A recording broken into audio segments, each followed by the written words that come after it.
আবার নিয়ে এসে আজ 2-3 দিন ধরে সমানে আমেরিকান চপসি আনা হচ্ছে চাউমিন থেকে। এই যে ডিমের মানে কি ডিম পোচ, এটাকে এই যে বানানো কমপ্লিট। আর এই যে স্যুপটা এখন ঢেলে দিচ্ছে আমেরিকান চপসির ভিতরে। এখন এটাকে বানাবে মেয়ে। আরে মুখ বন্ধ করো। সবাই বলছে একই খাবার, মানে 3 দিন ধরে এত এটাকে ভালো লেগেছে, ঠিক পোষাচ্ছে না আমাদের সবার খেয়ে। প্রথমে কি অর্ডার দিয়েছে বলো? প্রথমে আমার মেয়ে অর্ডার দিয়েছিল, এত ভালো লেগেছে। কালকে একটা চপসি আর এটা হচ্ছে চিকেন রামেন দেওয়া হয়েছিল না, ভেজ রামেন একটা অর্ডার দেওয়া হয়েছিল। আজকে দুটোই আমেরিকান চপসি অর্ডার দেওয়া হয়েছে। সত্যিই দারুণ লাগে গো এটা খেতে।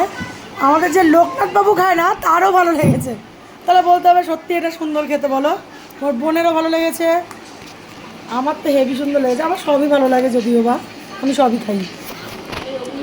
আর এই যে আজকে আমি বলেছি আমি 3 দিনের মধ্যে একদিনও ডিম পোচ পাইনি ভাগে। আজকে আমি একটু খাবো, ওই জন্য আমার মেয়ে সরিয়ে রেখেছে। রোজই তো ডিম পোচ তুমি না, একটু হলেও খাই না আমি। এটা কিন্তু খেতে সত্যিই দারুণ টেস্টি। দুটো কত নিল আজকে? 450। ও আজকে নিয়েছে এটা 450।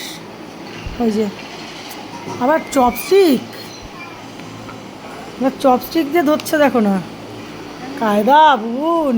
তুমি পারি, আমি কেন ও আচ্ছা, ও পারে, আমরা তো পারি না, কি করব বলো। এই ডিমটা কি ঘরে করেছে নাকি? তা চলো বন্ধুরা, খেয়ে নি, খেয়ে দে তারপর দেখা হবে। চলো টাটা, গুড নাইট। তো দারুণ খেতে, দারুণ টেস্টি গো এটা।